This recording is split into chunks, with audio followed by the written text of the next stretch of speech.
આજે હું તમારી સાથે શેર કરવાની છું ભીંડાની રેસીપી। એ માટે લેવાનું છે આપણે તેલ।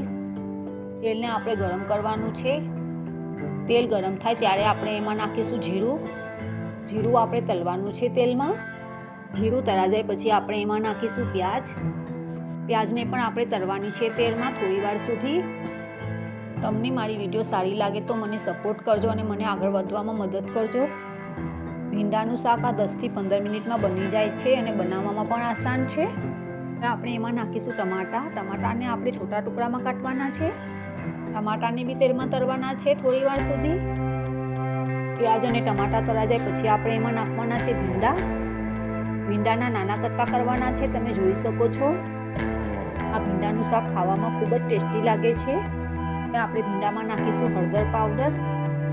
તમે ભીંડાનું શાક આ રોટી સાથે ખાઈ શકો છો। હવે એમાં આપણે નાખીશું નમક। બધાને આપણે સરસ રીતે પલાળવાનું છે। આ ભીંડાનું શાક 10 થી 15 મિનિટમાં બની જાય છે। એમાં પાણી પણ નથી પડતું અને ખાવામાં પણ ટેસ્ટી લાગે છે। તમે આ ભીંડાનું શાક બાજરાના રોટલા સાથે યા ઘઉંની રોટલી સાથે ખાઈ શકો છો। આ શાક રોટી સાથે ખાવામાં ખૂબ જ મજા આવે છે અને ટેસ્ટી પણ લાગે છે ખાવામાં।